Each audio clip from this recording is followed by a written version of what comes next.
ነው የተወለድኩት ያው በአማራ ክልል በደቡብ ወሎ ዞን ደሴ ዙሪያ ወረዳ በሚባል ወረዳ በአንዷ ቀበሌ ነው የተወለድኩት። ያደግኩት ደግሞ በወራኢል ወረዳ ነው። በነገርሽ ላይ የተለያዩ ወረዳዎችን አውቃለሁኝ እና ትምህርት ቤት የገባሁት 10 ዓመት ሲሆነኝ ነው። እንደውም በ1990 ነው የገባሁት ትምህርት ቤት ማለት ነው። እንደ ማንኛውም የገጠር ልጅ ትምህርት ቤት ሄዳለሁኝ። የትምህርት ሰዓት ሲኖር፣ ትምህርት ሳይኖር ደግሞ ከብት እጠብቃለሁኝ። ኦኬ እንደዛ ሆኜ ነው ያሳለፍኩት። ያው ስሜን ደግሞ መሰረት ያሉት የመጀመሪያ ልጅ ነኝ ለእናትና ለአባቴ።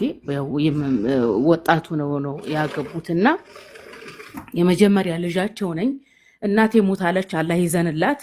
ዓለም ፀሐይ ብላ ነበር ስም ያወጣችልኝ።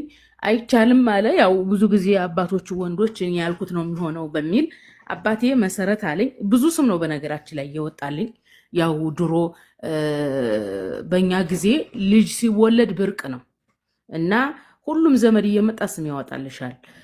አያቴ አባቴ እናት ሞታለች፣ አላህ ይዘንላት እና እሷ ደግሞ ፋጡማ ብላ ወጣችልኝ። አጋጣሚ የተወለድኩት ኸሚስ ለጅሙዓ ነበረ እና በነቢያችን አለይሂ ሰላቱ ወሰላም ልጅ ስም ፋጡማ ይደረጋለች።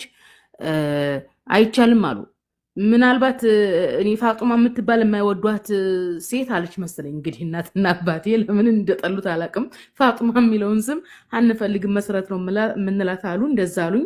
አያቴ ሞቷል፣ አላህ ይዘንለት። እሱ ደግሞ ሚስራ ነበር የሚለኝ። የእናቴም እናት እንደዚሁ ሌላ ስም ነው የምትጠራኝ። ብቻ ብዙ ስም ነበረኝ፣ ያኒ እንደ ቤተሰብ ማለት ነው።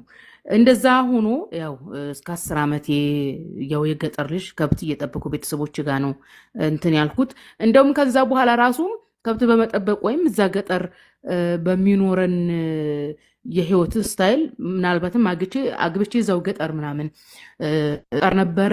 ነገር ግን ኢህአዲግ ከገባ በኋላ ማህበረሰቡ መማር አለበት የሚል ስትራቴጂ ሲጀምር ትምህርታችሁን ሴቶች ማታስተምሩ ከሆነ የደረሰ ልጅ ያለው ትምህርት ቤት ያልገባ ካለ ትከሰሳላችሁ አሏቸው።